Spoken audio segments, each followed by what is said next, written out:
Hello everyone, welcome to tube affairs. तो ये video है फरवरी 2026 का बैंकिंग और इकोनॉमी रिलेटेड करंट अफेयर्स।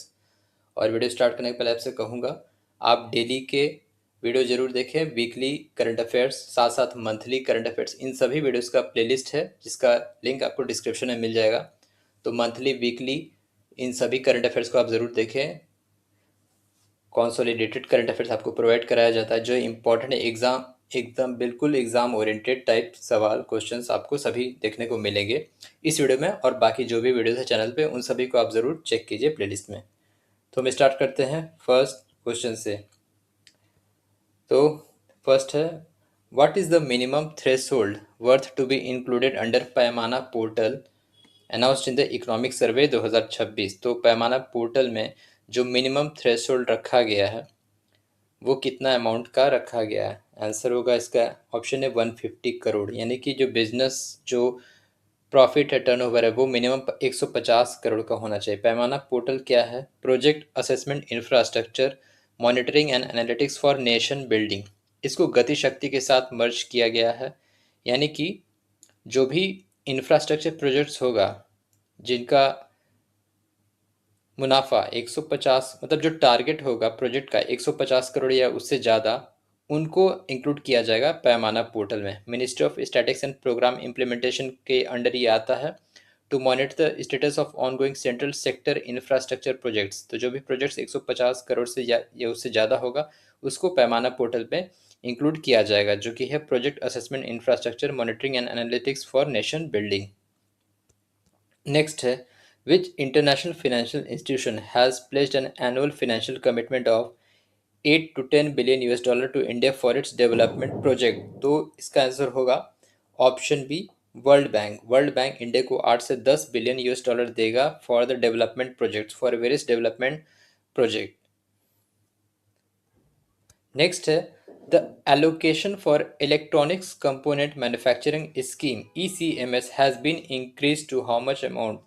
तो इसका आंसर है option C, 40,000 crore, 40,000 crore for the electronics component manufacturing scheme. तो भारत में इलेक्ट्रॉनिक्स कंपोनेंट के मैन्युफैक्चरिंग को बढ़ावा देने के लिए, फुली ऑटोनोमस बनाने के लिए ये इंक्रीज किया गया 40,000 crore from the original approx 23,000 crore, यानी 22,919 करोड़ था। This significant boost announced on February 3 to strengthen India's domestic component ecosystem and accelerate its position as a global hub for advanced electronics and manufacturing industry। Electronics component का manufacturing scheme के लिए ये है budget 40,000 crore. Next है, to upgrade industrial training institute world bank approved how much under PM SETU? PM SETU के तहत world bank कितना approve किया है लोन? इसका आंसर होगा option D, 830 million dollar, 830 million dollar. The Pradhanmantri skilling and employability transformation through upgraded ITI। ये है PM SETU का full form, skilling and employability transformation through upgraded ITI। PM SETU 60,000 crore का सेंट्रल सेक्टर स्कीम था जो कि अक्टूबर 2025 में लॉन्च किया गया था।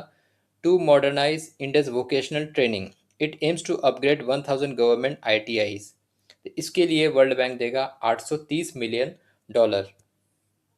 नेक्स्ट है, which countries payment system पेनेट will be linked with India's UPI under digital innovation bridge?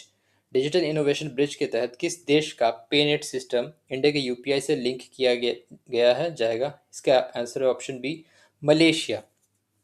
Malaysia का पेनेट इंडिया के UPI से लिंक किया जाएगा अंडर डिजिटल इनोवेशन ब्रिज। और अभी एट प्रेजेंट कुल 8 देशों में इंडिया का UPI चल रहा है। इंडिया का जो UPI है वो कुल अभी 8 देशों में करंटली ऑपरेशनलाइज्ड है।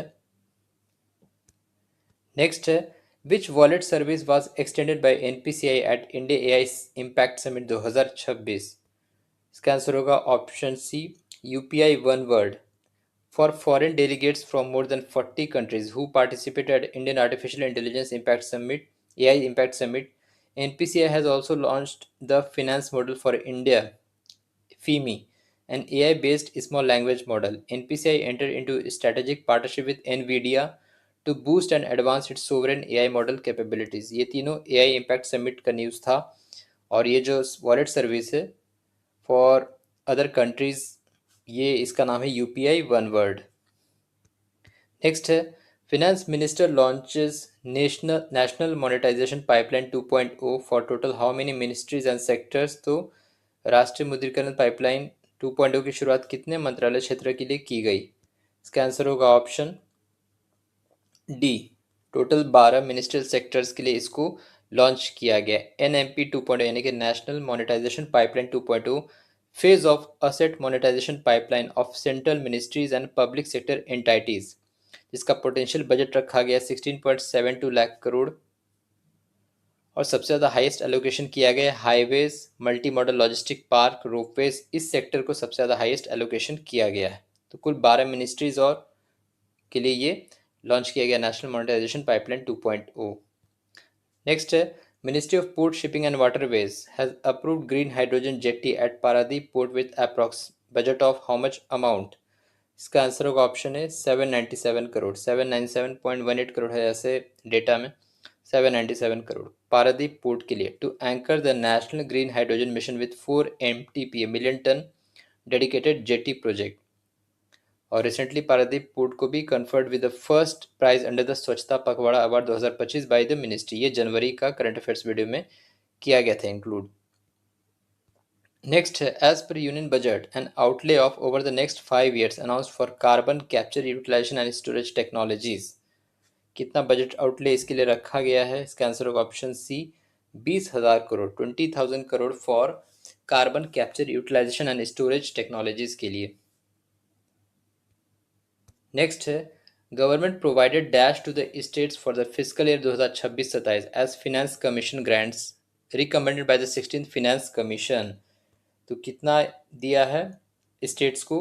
इसका आंसर होगा ऑप्शन डी, 1.4 लाख करोड़। तो 1.4 लाख करोड़ राज्य को दिया गया है एज पर the finance commission.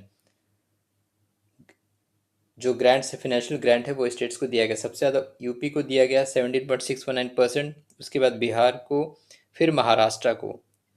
These states have to receive the highest share of tax devolution. तो सभी राज्यों का शेयर बनता है एज पर फिनेंस कमीशन।